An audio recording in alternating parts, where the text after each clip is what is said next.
ఈరోజు గౌరవ వైఎస్ఆర్ కాంగ్రెస్ పార్టీ అధ్యక్షుడు మాజీ ముఖ్యమంత్రి వర్యులు శ్రీ వైఎస్ జగన్మోహన్ రెడ్డి గారి ఆదేశాల మేరకు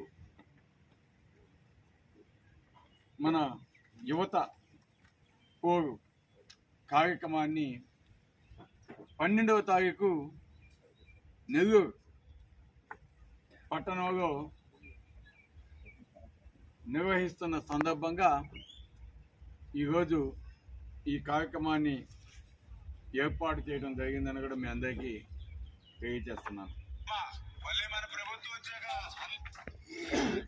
ముఖ్యంగా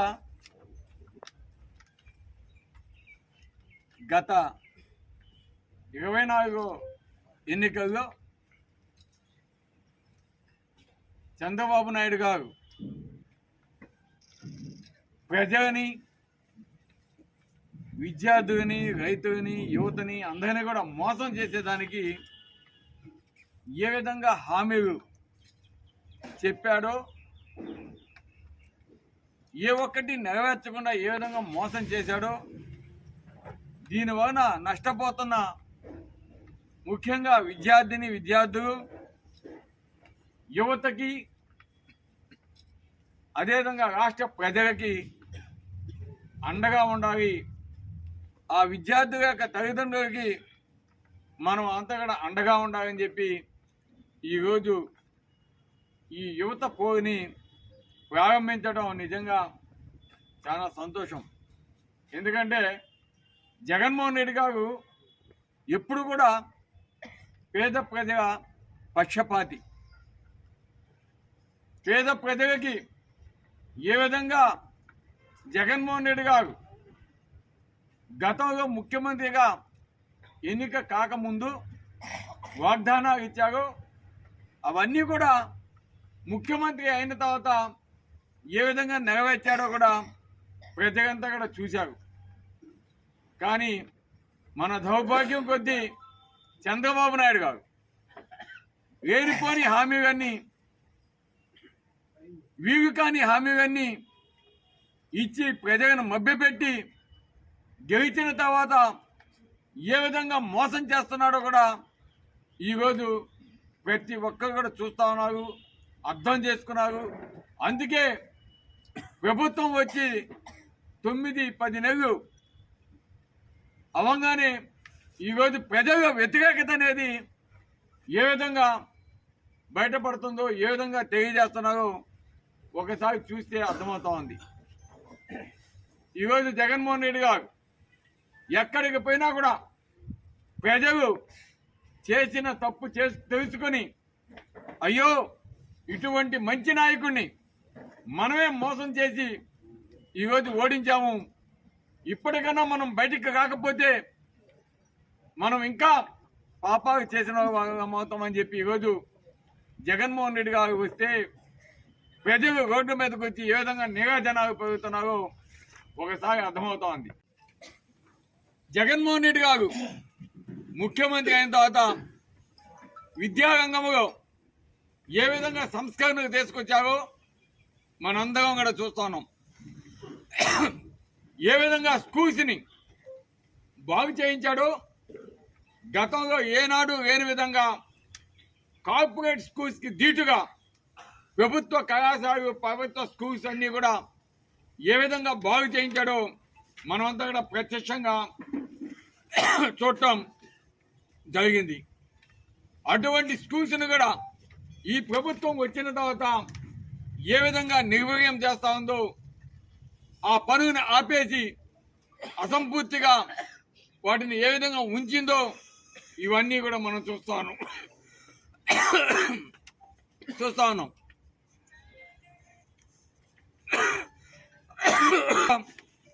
విద్యా సంవత్సరం డిసెంబర్ వరకు జగన్మోహన్ రెడ్డి గారి ప్రభుత్వం ఒక్క విద్యా దీవెనకే 12,609 కోట్ల రూపాయలు ఖర్చు చేయడం జరిగింది. అంతేకాకుండా మన ఫీజు రియంబర్స్మెంట్కి జగన్మోహన్ రెడ్డి గారు ఏ విధంగా ఎక్కడ కూడా బాకీ లేకుండా ప్రతి సంవత్సరం కూడా కరెక్ట్ టైంకి విద్యార్థులకి ఇచ్చే విధంగా వాళ్ళ అమ్మ అకౌంట్లకే పంపించడం జరిగిందని కూడా మీ అందరికీ తెలియజేస్తా ఉన్నాం. ఈరోజు ఇంగ్లీష్ మీడియమే కాకుండా దాంట్లో సిబిఎస్ఈ సిలబస్ కూడా తెచ్చి విద్యార్థులు బాగా చదువుకోవాలని చెప్పి వారికి అనేక వసతులతో పాటు చదువుకునేదానికి ప్రతి ఒక్కటి కూడా ఏర్పాటు చేసింది వైఎస్ జగన్మోహన్ రెడ్డి గారిని ఈరోజు గర్వంగా మనం చెప్పుకోవాలి. విద్యార్థులకి స్కూల్లో చదువుకునేటప్పుడు వారికి యూనిఫామ్ కావచ్చు, బుక్స్ కావచ్చు, స్కూల్లో అన్ని వసతులు కావచ్చు ఏ విధంగా ఏర్పాటు చేశాడో కూడా ప్రతి ఒక్కరికి తెలుసు. అదేవిధంగా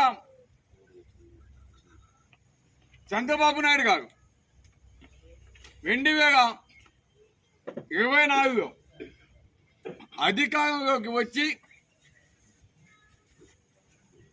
విద్యార్థులని ఏ విధంగా మోసం చేస్తున్నాడో అదేవిధంగా విద్యార్థులతో పాటు నిరుద్యోగ యువతకి ఉద్యోగాలు ఇస్తాం, జాబ్ క్యాలెండర్ ప్రకటిస్తామని చెప్పి లోకేష్ బాబు చెప్పి జనవరిలో తప్పకుండా ప్రకటిస్తానని చెప్పి ఈరోజు చేతులు ఎత్తేసి ఏ విధంగా మోసం చేశాడో నిరుద్యోగుని కూడా ఒక్కసారి అడిగితే తెలుస్తుందని కూడా మీ అందరికీ తెలియజేస్తున్నాం. అంతేకాదు ప్రభుత్వం రాగానే 20 లక్షల ఉద్యోగాలు ఇస్తామని చెప్పి ఒకవేళ ఇవ్వకపోతే అటువంటి నిరుద్యోగులకి ప్రతి నెల 3,000 రూపాయలు ఇస్తామని చెప్పి నిరుద్యోగ భృతి ఏ విధంగా ఈరోజు మోసం చేశారో కూడా మన ఆంధ్రప్రదేశ్లో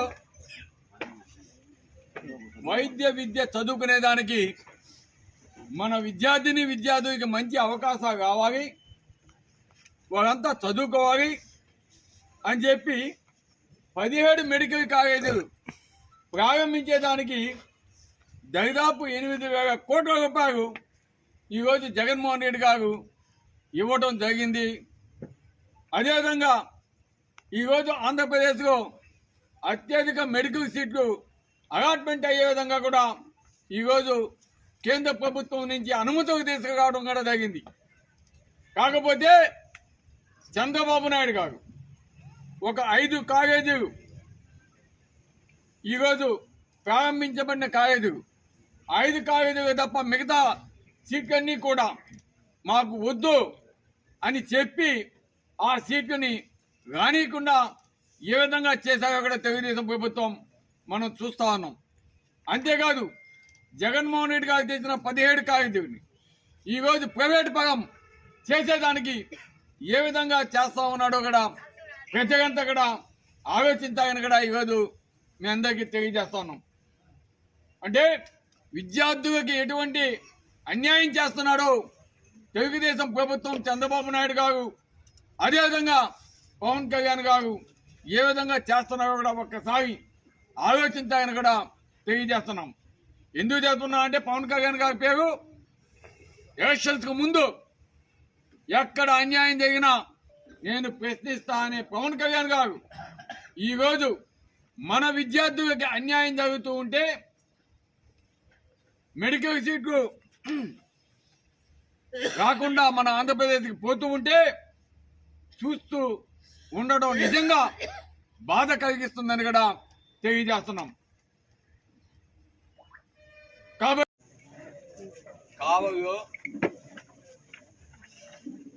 చిన్న పిల్లవాడిని అడిగినా కూడా చెబుతారు ఎవరు ఏందనేది. కావలే కాదు నిరుద్యోగాలు ఎవరిని అడిగినా కూడా చెప్తారు. దాన్ని మరి అటువంటి వాళ్ళ గురించి నేను మాట్లాడితే నా వ్యాధి తగ్గిపోద్దని నేను భావిస్తాను. కుటుంబం 1.5 ఎకరాతోటి మా నాన్న 7 మందిని సాకాడు. ఆ సాకిన వాళ్ళందరూ కలిసి నన్ను చదివిస్తే నేను బెంగళూరు పోయి సెట్ అయ్యి నేను ఇక్కడికి వచ్చిన తర్వాత మీ అందరూ తెలుసు నా గురించి. కాబట్టి మేము చాలా పేద కుటుంబం, చాలా చాలా చాలా పేద కుటుంబం మాది. మా జమీందారు కుటుంబం కాదు, ఏం కాదు సార్. మీరు 1.5 లక్షతో బెంగళూరు పోయి కొన్ని వేల 1.5 కాదబ్బా, 35,000 నేను పోయిందబ్బా. ఎవరు చెప్పావు 1.5? ఇంత డబ్బు ఎలా సంపాదించారని ప్రశ్నించారు సార్. కష్టపడ్డావా? బిజినెస్ మాది, కష్టపడి ఆడు సంపాదించి ఎత్తకొచ్చాడా. నేను రాజకీయాలకు రాకముందే కావేదేవి కట్టాను, స్కూల్స్ కట్టాను, కళ్యాణ మండపాలు కట్టాను, ఇవి కట్టాను, అన్నీ కట్టి రాజకీయాలకు కట్టాను. మెడికల్ కాలేజీ ఇవన్నీ వచ్చుంటే మనకి దానికి సంబంధించిన ఫ్యాకల్టీ కావచ్చు, ఆ కాలేజీలో వచ్చే ఉద్యోగ అవకాశాలు కావచ్చు, ఇవన్నీ కూడా ఏ విధంగా మెరుగుపడాయో ఒక్కసారి ఆలోచించాలని కూడా ఈరోజు మీ అందరికీ తెలియజేస్తా ఉన్నాం. కాబట్టి ఈ విధంగా ఈరోజు ఒక పక్క విద్యార్థులకి యువతకి ఏ విధంగా నష్టం కలుగుతూ ఉందో వీటన్నింటినీ కూడా మనం ఈరోజు ప్రజలకి తెలియజేయాలి. అదేవిధంగా ప్రజలు కూడా మా వెంట నడిచేదానికి, ఈ కార్యక్రమంలో పాల్గొనేదానికి మేము కూడా అండగా ఉంటామని చెప్పడం నిజంగా చాలా సంతోషమని కూడా మీ అందరికీ తెలియజేస్తా ఉన్నాం. అందుకే జగన్మోహన్ రెడ్డి గారు ఈ నెల 12వ తారీఖు ఉదయం 10 గంటలకి మన నెల్లూరు పట్టణంలో ఈ కార్యక్రమాన్ని మన జిల్లా అధ్యక్షుడు కాకాని గోవర్ధన్ రెడ్డి గారు, అదేవిధంగా మన ముఖ్య నాయకులు, మన ఎమ్మెల్యేలు, మన ఎమ్మెల్సీలు అందరూ కూడా ఈ కార్యక్రమంలో పాల్గొంటారు. తప్పకుండా అన్ని మండలాల నుంచి కూడా, పట్టణం నుంచి కూడా మన నాయకులు, కార్యకర్తలు ప్రతి ఒక్కరు కూడా ఈ కార్యక్రమంలో పాల్గొని దాన్ని విజయవంతం చేయాలి. ఈరోజు ఈ కార్యక్రమంలో మనతో పాటు విద్యార్థులు, వాళ్ళ తల్లిదండ్రులు, అదేవిధంగా యువత అందరూ కూడా పార్టిసిపేట్ చేస్తారు.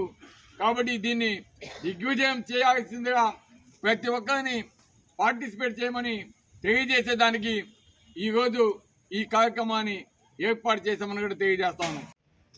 పవన్ కళ్యాణ్ గారు ముందుకొచ్చి ప్రశ్నించాలని కూడా మేము అడుగుతా ఉన్నాం. అదేవిధంగా దేశవ్యాప్తంగా 75,000 మెడికల్ సీట్లు పెంచుతామని కేంద్ర ప్రభుత్వం ప్రకటిస్తే మనకి దాదాపు 10,000 మెడికల్ సీట్లు అందుబాటులోకి వచ్చాయి. ఎందుకంటే మన కాలేజీలు అత్యధికంగా ప్రారంభించున్నాం కాబట్టి ఆల్రెడీ ఉన్న కాలేజీ అయితే అన్ని కలిపి మనకి ఇంకొక 10,000 సీట్లు అదనంగా వచ్చే అవకాశాన్ని ఈరోజు మనం చేజారిపోతున్నామని కూడా తెలియజేస్తున్నాం. అదేవిధంగా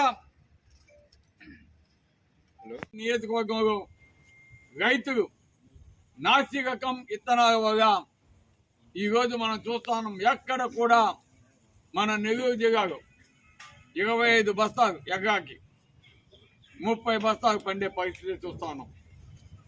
గతంలో 50, 45, 50, 55, అదేవిధంగా వాటితో పాటు గిట్టుబాటు ధర 23,000, 22,000, 23,000, 24,000 ఆ విధంగా ఉండే గిట్టుబాటు ధర కూడా ఈరోజు 16,000, 17,000 కంటే మించి లేదు.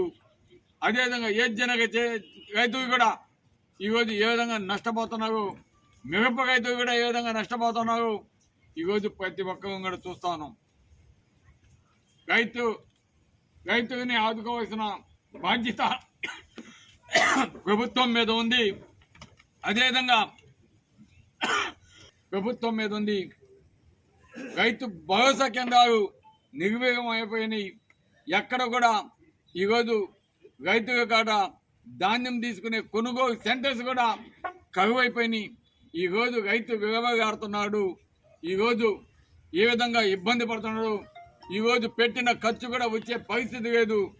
ఈరోజు రైతుకి ఆదుకోవాల్సిన బాధ్యత తప్పకుండా ప్రభుత్వం మీద ఉందని కూడా ఇప్పటికన్నా కరువు తెరవాలని మేము కోరుతున్నాం. కాబట్టి తప్పకుండా ఇవన్నీ కూడా చేయాల్సిన బాధ్యత ప్రభుత్వం మీద ఉంది. ఇప్పటికన్నా మంచి చేయండి, లేదంటే ప్రజా ఆగ్రహం తప్పకుండా చవి చూస్తారు, తప్పకుండా ఇబ్బంది పడతారని కూడా తెలియజేస్తూ ఈరోజు ఈ కార్యక్రమానికి విచ్చేసిన మా నాయకులు ముఖ్యంగా వైఎస్ఆర్ కాంగ్రెస్ పార్టీ దేనికి భయపడదు. ఎందుకంటే ఈ మధ్య ఈనాడుగా మనం చూసాం, ఈనాడుగా మద్యం విచ్చగవిడి హెడ్లైన్. అదేవిధంగా ఈరోజు ఆంధ్రజ్యోతిలో చూసాం, ఆంధ్రజ్యోతిలో మన రామాయపట్నం పోర్టు కందుకు ఎమ్మెల్యే ఏ విధంగా చేస్తున్నాడో, ప్రతి ఒక్క రోడ్డుకి 1000 రూపాయలు కప్పం కడితేనే పోర్టుకి ఎంట్రీ అన్నారు. ఓకే, అవేం చేయడం లేదు, వాటిని తీయటం లేదు. 123 ఎకరాలంటే ఏదన్నా 2 కోట్లు వేసుకున్నా కూడా 250 కోట్లు ఎక్కడ తెలియదు కొంతమందికి. అట్లీస్ట్ మినిమం వేసుకున్నా కూడా ఎందుకు వాటిని తీయరు? ఊరికి వచ్చి ఇక్కడ షోప్ చేసేసి ఒక జేసీపీ ఆ కమిషనర్ అటు పోయి అటు తట్టేసి, అదంటే ఎవడో ఒకరో ఇద్దరు ఉంటారు పాపం, మా వైఎస్ఆర్సీపీ ఓటు చేస్తున్నారు, వాళ్ళని మాత్రం మొత్తం కొట్టేసేసి. అంటే నాకు అర్థం కాదు, ఇప్పుడు 30 కోట్లు సరిపోయేదా, 50 కోట్లు కావాలా వాళ్ళకి, ఏమైనా కాంప్రమైజ్ అయ్యేదానికి?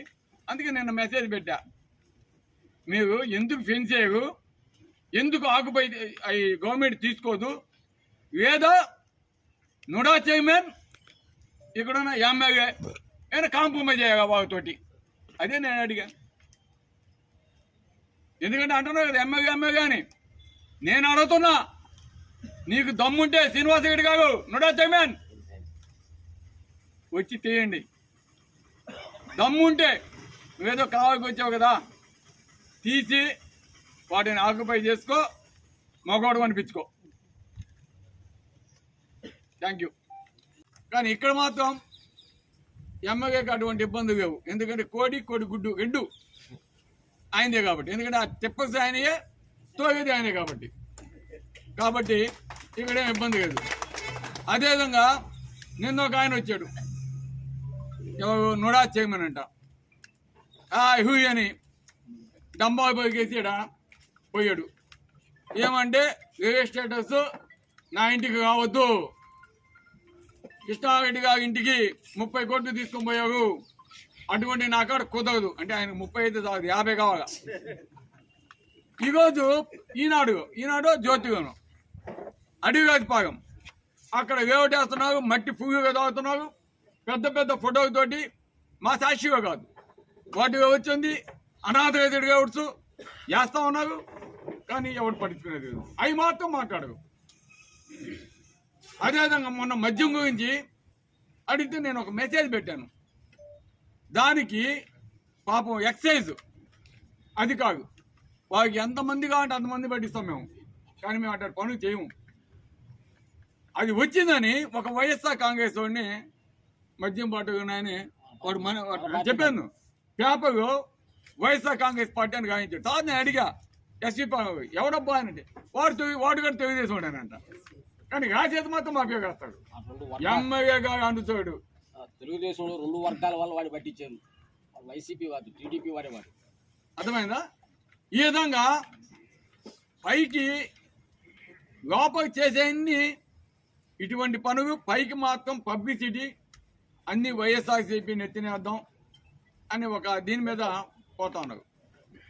ఈరోజు ఆయన వచ్చాడు, నుడా చైర్మన్ వచ్చి 700 కోట్ల రూపాయలు 123 ఎకరాల ల్యాండ్ కబ్జా అయింది, నిరుద్యోగాలు వేసే సగం రేట్లు కావాలి వేసారు అని మాట్లాడిపోయాడు. నేను కూడా అదే అడుగుతున్నాను, స్వామి నువ్వే నిద్రపోతున్నావా? ఇక్కడున్న అధికారులు నిద్రపోతున్నావా? నేను మున్సిపాలిటీకి పోయేసి మున్సిపల్ కమిషనర్ని అడిగాను, అవేదో బయటికి తీయండి, ఫెన్సింగ్ వేయండి, ప్రజల ఆస్తులను కాపాడండి అని చెబితే ఒక ఆయన అంటాడు 30 కోట్లతో ఎమ్మెల్యే ఇంటికాడ పోయాను అంటే 30 కోట్లు సాగేదని ఓక అట్ట తట్టిపోతున్నాను ఆయన అన్నాడు. ఓక అట్ట తట్టిపోతున్నాను వివేక మీరే అడిగాడు, ఓక అట్ట తట్టిపోతున్నాగా ఏంది